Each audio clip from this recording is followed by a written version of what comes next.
સૌરાષ્ટ્રનું સૌથી મોટું કપાસનું hub ગણાતું Botad marketing yard ખાતે કપાસની તેજી યથાવત, સામાન્ય ભાવ વધારો પણ નોંધાયો। માર્કેટિંગ યાર્ડમાં વિવિધ જણસીની આવક થઈ હતી તેમજ ખેડૂતોને સારા ભાવ મળ્યા હતા। બોટાદ યાર્ડમાં મોટી મગફળીના એક મણના 1150 રૂપિયા અને કપાસના એક મણના 1675 રૂપિયા ભાવ રહ્યા હતા। કપાસના ભાવમાં સામાન્ય વધારો થયો છે, જ્યારે કપાસની આવકમાં 868 ક્વિન્ટલ સાથે તેજી યથાવત રહી હતી। બોટાદ જિલ્લામાં મોટાભાગના ખેડૂતો દ્વારા કપાસ, મગફળી, સોયાબીન, ઘઉં, ચણા તેમજ સફેદ તલ અને કાળા તલનું વાવેતર કરવામાં આવ્યું હતું। બોટાદ યાર્ડમાં મોટી મગફળીના 1150 રૂપિયા ભાવ રહ્યો હતો। બોટાદ યાર્ડમાં કપાસની જણસીની હરાજી કરવામાં આવી હતી। કપાસનો ભાવ 1340 રૂપિયાથી લઈને 1675 રૂપિયા સુધી બોલાયો હતો। બોટાદ માર્કેટિંગ યાર્ડમાં 868 ક્વિન્ટલ કપાસની આવક થઈ હતી, જેની સાથે કપાસની આવકમાં સારી તેજી જોવા મળી હતી।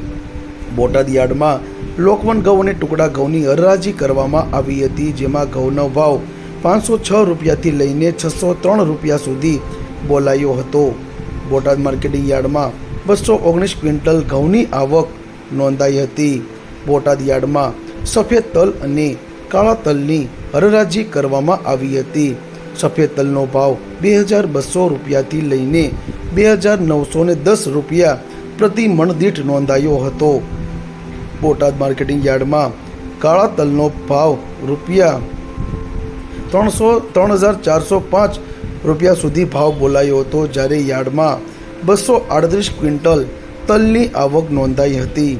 બોટાદ માર્કેટિંગ યાર્ડમાં ખેડૂતો વિવિધ જણસી લઈને આવી રહ્યા છે તેમજ ખેડૂતોને સારા ભાવ મળી રહ્યા છે।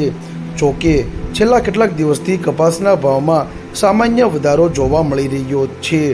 છેલ્લા 3 દિવસમાં એકંદરે બોટાદ માર્કેટિંગ યાર્ડ ખાતે 350 ક્વિન્ટલ જેટલી કપાસની આવક નોંધાઈ હતી, પરંતુ આજ રોજ કપાસની આવક 868 ક્વિન્ટલ નોંધાતા કપાસની આવકમાં તેજી નોંધાઈ હતી। બોટાદ માર્કેટિંગ યાર્ડ ખાતે માત્ર બોટાદ જિલ્લો જ નહીં, પરંતુ ભાવનગર, અમદાવાદ, સુરેન્દ્રનગર, અમરેલી જેવા નજીકના જિલ્લાના છેવાડાના ગ્રામ્ય વિસ્તારના મોટી સંખ્યામાં ખેડૂતો પોતાના જણસીનો પાક વેચવા માટે બોટાદ માર્કેટિંગ યાર્ડ ખાતે વેચાણ અર્થે આવતા હોય છે, કારણ કે બોટાદ માર્કેટિંગ યાર્ડ એ કપાસનો હબ ગણવામાં આવે છે। જ્યારે સૌરાષ્ટ્રના તમામ માર્કેટિંગ યાર્ડ કરતાં બોટાદ માર્કેટિંગ યાર્ડ ખાતે પ્રતિ મણ દીઠ કપાસનો ભાવ સારી મળી રહ્યો છે, જેથી ખેડૂતોમાં પણ એક આનંદની લાગણી જોવા મળી હતી।